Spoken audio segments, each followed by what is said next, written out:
In the cold vacuum of space, an alien warrior stood 7 feet tall. His scales gleamed like polished steel. His claws could slice through battle armor like paper. He faced down entire armies without flinching, and he said 5 words that would haunt him forever.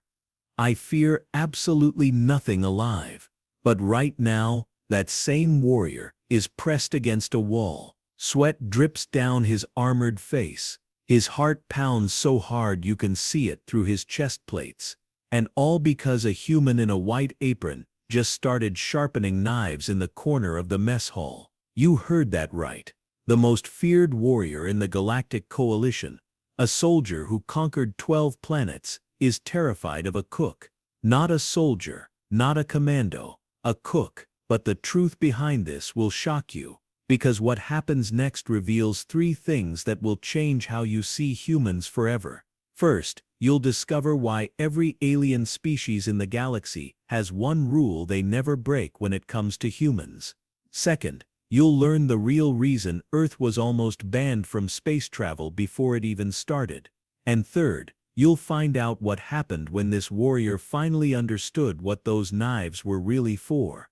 This isn't just a story about fear. It's about the moment the entire galaxy realized they had been making one critical mistake about humanity. A mistake that cost lives. A mistake that changed galactic law forever. And it all started in a kitchen, with a smile, and the sound of steel on stone. Let me show you exactly how this happened. The TSS Endeavor was humanity's first joint mission ship with the Galactic Coalition, 60 crew members. 40 aliens, 20 humans, all crammed together for a 6-month deep space research mission. The coalition had rules about humans. Strict ones. See, Earth had only joined galactic society 3 years earlier. We were the new kids, the unpredictable ones. Most species had thousands of years of space travel experience. We had barely 3 decades. But here's what made humans different. Every other species in the galaxy evolved on worlds with normal gravity, normal predators, normal food chains. Earth was classified as a death world, a place so hostile that the fact humans evolved there at all shocked alien biologists. Our gravity was 50% higher than average. Our atmosphere had more oxygen. Our oceans covered more surface area. And our predators, they hunted in packs, they used strategy. They never gave up. Humans evolved by running down prey until it collapsed from exhaustion. We climbed trees to escape mega-predators. We learned to throw rocks with deadly accuracy. We domesticated wolves for crying out loud, animals that hunted in coordinated attacks. The coalition's first contact team spent 6 months just studying our history. What they found terrified them. Humans didn't just survive on Earth, we conquered it. We turned it into our playground. So when humanity asked to join the galactic community, the coalition said yes, but with conditions. Every human ship needed alien observers, every human crew member needed supervision, and absolutely no humans in combat positions until they proved they could be trusted. The Endeavor was supposed to be a milk run, chart some asteroid fields, take mineral samples, build trust between species. Nothing dangerous, nothing exciting. Commander Zek'thar was the ship's security chief, a Krillthan warrior, 800 pounds of muscle and armored scales. He had 40 years of military service. He'd seen combat on 17 worlds. He wore medals that told stories of heroism, and he absolutely did not trust the humans, especially not Jake Morrison, the ship's head cook. Now here's where things get really interesting. Jake Morrison was 5'9", 170 pounds. He had a receding hairline and wore glasses. He smiled a lot. He hummed while he worked. He told bad jokes at dinner. Zek'thar hated him, not because Jake did anything wrong, but because Jake did everything right. Too right, suspiciously right. Here's what Zek'thar noticed during the first month. Jake woke up every day at 0500 hours. Military time. He ran 5 miles on the ship's track. Then he spent an hour in the gym. Not building huge muscles, just maintaining what he called functional fitness. Then Jake would prep breakfast for 60 crew members, from scratch. With perfect timing, every species had different dietary needs. Some ate raw meat, others needed specific mineral compounds. A few couldn't process certain proteins. Jake memorized all of it in the first week. But that wasn't what bothered Zek'thar. What bothered him was Jake's knife collection. Human regulations said no weapons on joint coalition ships. None, not even ceremonial blades. But cooking knives weren't classified as weapons. They were tools. Jake had 17 of them. Each one was carbon steel, hand-forged, razor-sharp. Jake treated those knives like sacred objects. Every morning, before breakfast prep, he would sharpen them. Slow, deliberate strokes on a whetstone. The sound echoed through the mess hall, a rhythmic scraping that set Zekthar's teeth on edge. "Why do you need so many knives?" Zek'thar asked one morning. Jake smiled. That same friendly smile he always had. "Different jobs need different tools, Commander. You wouldn't use the same blade to bone a fish and chop vegetables, would you? On Kriltha, we use one blade for everything." "Well, humans like to specialize," Jake said. He held up a long, thin knife. "This is a fillet knife, flexible blade, perfect for delicate work." Then a shorter, broader one. "This is a cleaver, for cutting through bone and tough materials." Then a curved blade. "This is a boning knife. See how it hugs close to the bone when you—" "I don't need a demonstration," Zek'thar snapped. Jake's smile never wavered. "Of course, Commander. Just trying to be helpful." That's when Zek'thar realized something. Jake never broke eye contact when he held a knife. Not once. His hands moved with absolute confidence. No hesitation, no wasted motion. This wasn't just a cook who knew his tools. This was someone trained. Zek'thar pulled Jake's file that night. Earth Alliance personnel records. Standard background check. Born in Montana, North America. Culinary school in New York. 5 years working in various restaurants. Applied to the Alliance cooking program. Passed with flying colors. Nothing suspicious. Except for one thing. A 10-year gap in the timeline. Between ages 18 and 28. The file just said military service. Honorably discharged. No details. No specifics. That information was sealed under Earth's privacy laws. Zek'thar requested more information from Earth Command. They denied it. Irrelevant to current duties, they said. But Zek'thar knew better. He'd served with enough soldiers to recognize one. The way Jake moved. The way he scanned rooms when he entered. The way his hands always stayed visible and relaxed. Ready to move in an instant. Jake Morrison wasn't just a cook. He was something else. Something the Earth Alliance didn't want the Coalition to know about. And that scared Zek'thar more than any combat he'd ever seen. But if you think that's crazy, wait until you hear this. 3 months into the mission, tensions started building. It started small. A Vraxian engineer bumped into a human technician in the corridor. Words were exchanged. Nothing serious. But the Vraxian made a mistake. He grabbed the human's shoulder.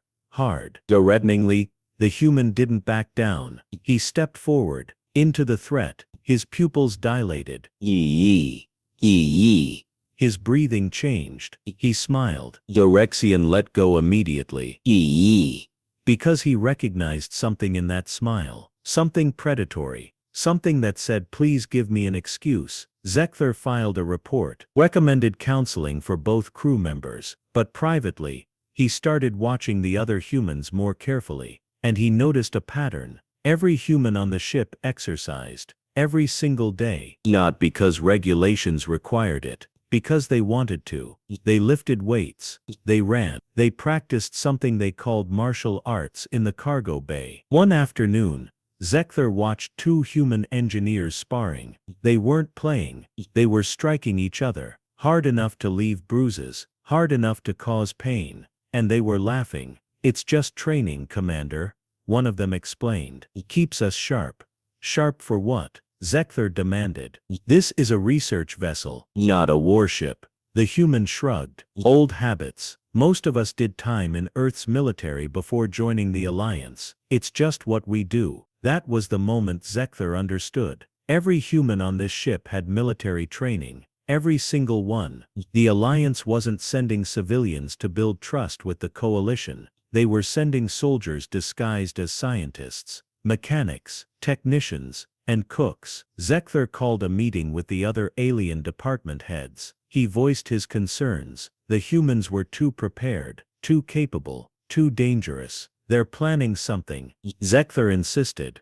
Think about it. Why would Earth send only military veterans on a peaceful research mission? Perhaps because military veterans are disciplined, offered the Peltharan science officer. They follow orders. They work well under pressure. Or perhaps, Zek'thar said, because Earth doesn't trust us any more than we trust them. The meeting ended with no consensus, but Zek'thar made a decision. He would watch Jake Morrison more closely, because if the humans were hiding something, the cook was at the center of it. 3 days later, he got his proof. The ship's sensors detected an anomaly, a derelict vessel drifting in an asteroid field. Protocol said investigate. Could be survivors, could be salvage, could be valuable data. Captain Velthara ordered a small team to suit up and check it out. Standard procedure, 3 crew members, 2 aliens and 1 human. Jake volunteered. You're a cook, Zek'thar said, not an explorer. I'm also certified in EVA operations and emergency medical response. Jake replied. His voice was calm, professional. We're short on qualified personnel. I can help. Zek'thar wanted to refuse, but Jake was right. They needed every qualified person, and according to his file, Jake had the certifications, so they went. Jake, Zek'thar, and a Vraxian pilot named Court. The derelict ship was old, pre-coalition technology, scarred with weapons fire. The hull was breached in multiple places. Inside they found bodies, dozens of them, all dead for years, but something was wrong. The bodies weren't decomposed. They were preserved, frozen in the cold vacuum, and they weren't alone. Something moved in the shadows, something that shouldn't be there. This brings us to the most shocking discovery of all. The thing in the shadows was HFY, a species the Coalition thought was extinct. Space pirates, raiders who attacked colony ships for sport. The Coalition had hunted them down decades ago, wiped them out. Apparently they missed some. 4 of them, armored, armed. They'd been using the derelict as a hideout, and now they had prey.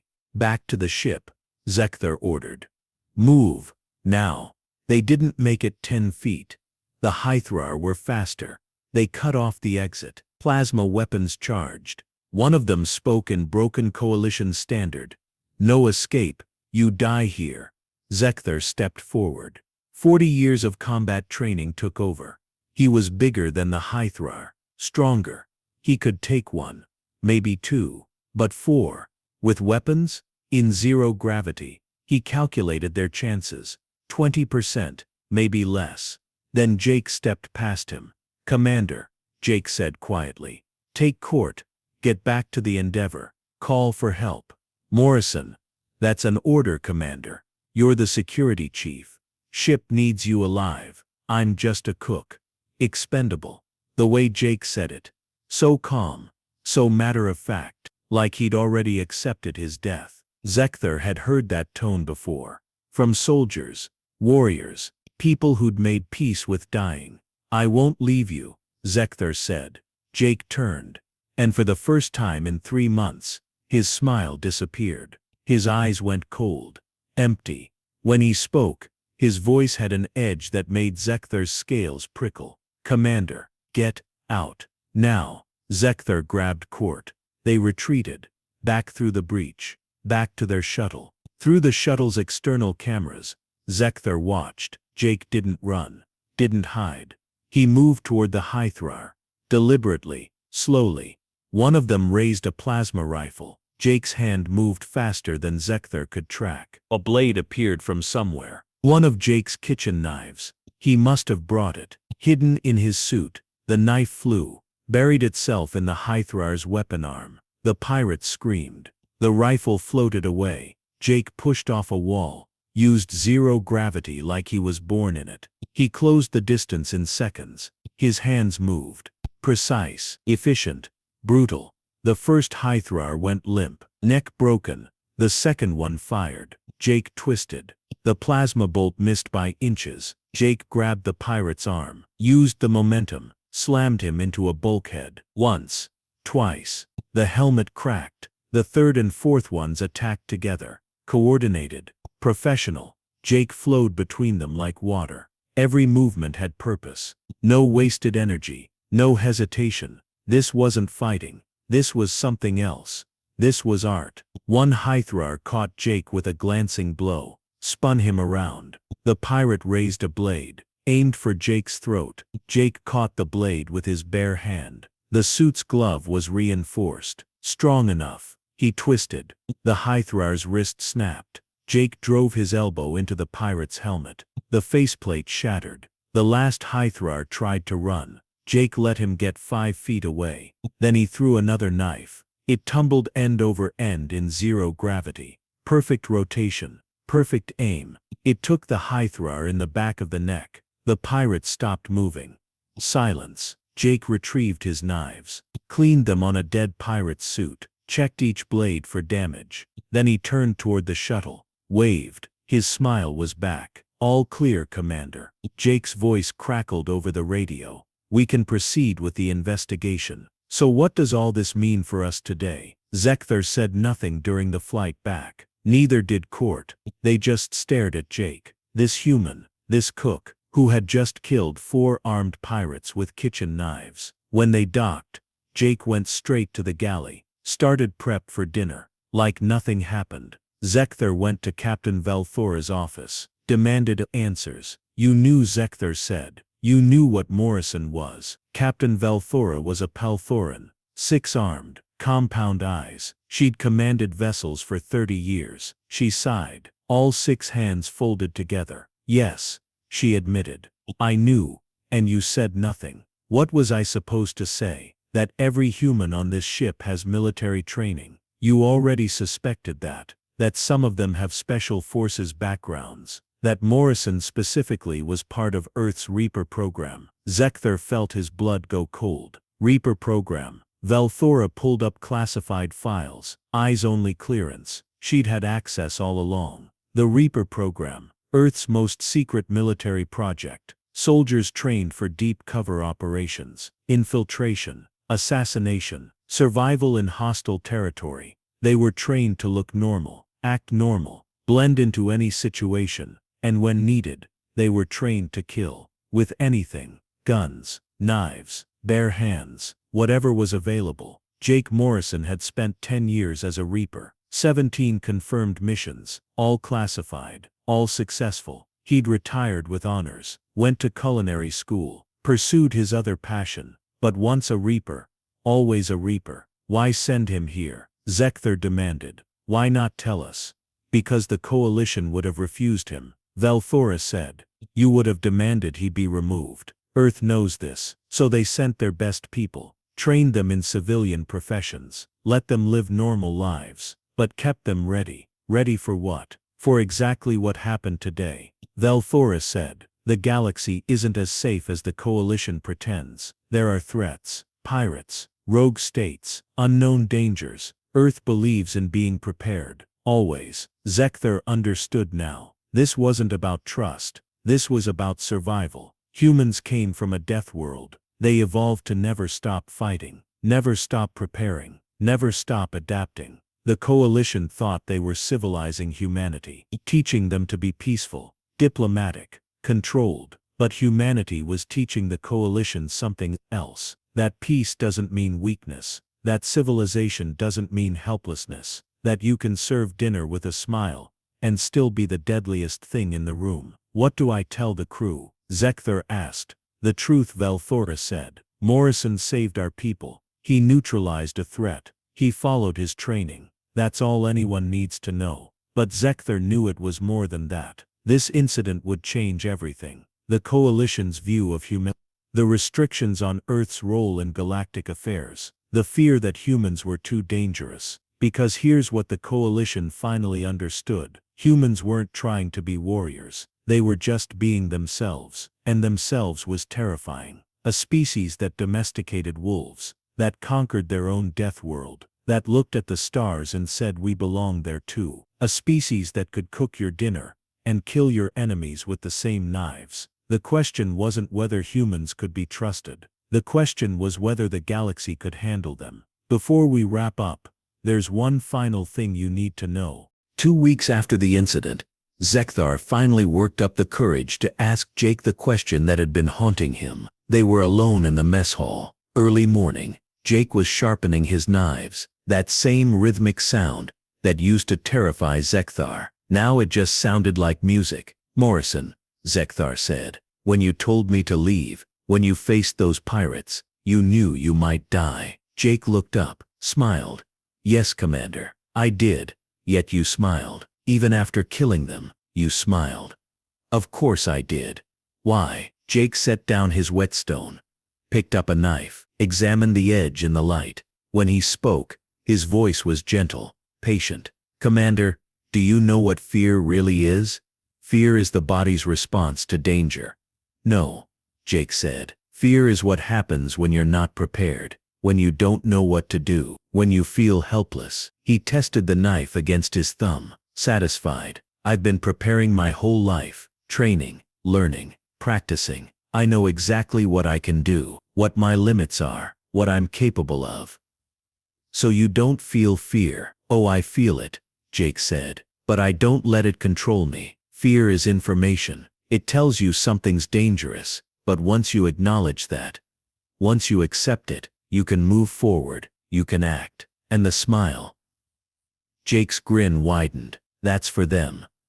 For the enemy. Because if you're calm enough to smile, if you're confident enough to show joy even in danger, it means you know something they don't. It means you've already won." Zek'thar thought about that. About every time he'd seen Jake smile. During morning prep, during inspections, during casual conversations. That smile wasn't friendliness. Well, it was, but it was also something else. It was a warning. It said, "I'm comfortable here, in this moment, with these circumstances."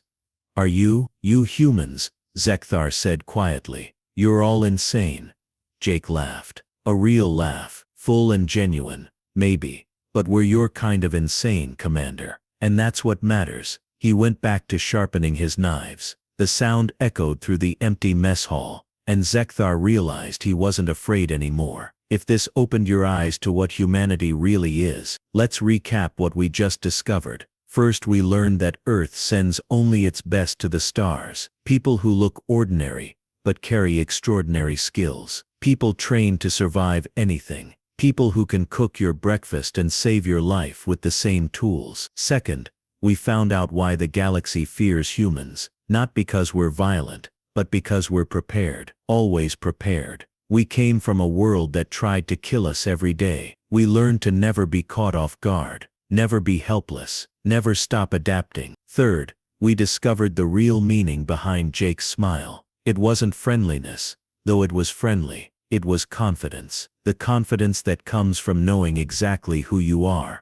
and what you can do. The confidence that says, "I've got this, no matter what." The galaxy thought humans were dangerous because we evolved on a death world. They thought we were unpredictable, unstable, too aggressive to be trusted. They were wrong. Humans aren't dangerous because we're violent. We're dangerous because we're prepared, because we take peace seriously enough to stay ready for war, because we understand that the best way to avoid conflict is to be capable of ending it. That's why Jake Morrison could be both a cook and a killer. Not because he was pretending to be one or the other, but because he was genuinely both. He loved cooking. He loved bringing people together over good food. He loved making others happy. And he would absolutely destroy anyone who threatened his crew. That's humanity. We contain multitudes. We're complex, contradictory, beautiful, and terrifying at the same time. The coalition learned that lesson the hard way. Now they know. Every human in space carries that same duality. Every scientist, every engineer, every diplomat, every cook. If this story changed how you see humans in science fiction, you need to hit that subscribe button. We've got dozens more stories about humanity's place in the galaxy. about the moments when aliens realized Earth doesn't play by the rules, about why HFY isn't just about being superior, it's about being ourselves. Next video, we're covering what happened when an alien battle fleet tried to intimidate a human negotiator. Let's just say they weren't ready for what came next. Drop a comment and tell me, what skill do you have that people wouldn't expect from looking at you? What's your equivalent of being able to cook dinner and handle combat with the same tools? I read every comment, and your stories are always amazing. And here's a question for the long-time HFY fans. Should Jake Morrison get his own series? Should we follow more of his missions? Let me know below. Remember, the universe is vast, but humanity is vaster. We contain multitudes. We're prepared for anything, even if we're just the cook. Thanks for watching. I'll see you in the next one.